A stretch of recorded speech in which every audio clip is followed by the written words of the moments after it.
Hello बच्चों, so let's see this question. Question says at Boyle's temperature, the value of compressibility factor Z, it has a value of 1. ये उसका formula है Z का and उसकी value 1 है over a wide range of pressure. This is due to the fact that in the van der Waals equation and हमारे पास 4 options है, 4 statements है, तो हमें पता नहीं कि कौन सा correct है. आइए solution start करते हैं with our key concept. यहाँ पे हमारा key concept होगा van der Waals equation.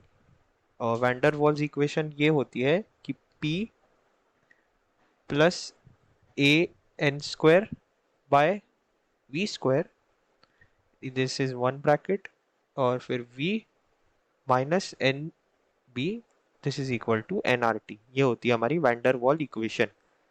Here p is pressure, v volume होता है, n are t n number of moles, r universal gas constant, t temperature always taken in kelvin, और a and b यहाँ पे हमारे कुछ constants होते हैं wander wall के, wander wall constant a and wander wall constant b.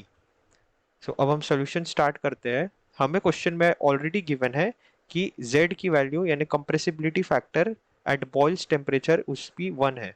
सो जब z, एक बात ये होती है कि जब z is equal to 1, this condition is only for ideal gases, this is for ideal gases. और हमें पता है आइडियल गैस इक्वेशन क्या होती है, एंड जब आइडियल गैस अब किसी गैस को कहते हैं तो we use ideal gas equation which is p we equal to n are t. Same से सारे टर्म्स का मतलब सेम है जैसे मैंने पहले समझाया. So P we equal to n are T. अब इस इक्वेशन को वैंडर वॉल इक्वेशन से कंपेयर करेंगे, सो हमें पता चलेगा कि इस ये कोई वैल्यू नहीं है इसकी, एंड एन बी की भी कोई वैल्यू नहीं है.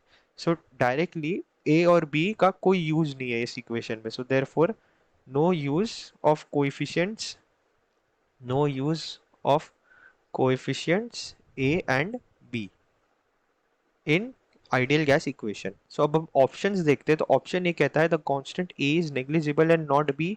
नहीं, ये गलत हो जाएगा क्योंकि दोनों केस में ही नहीं है. So option a is wrong.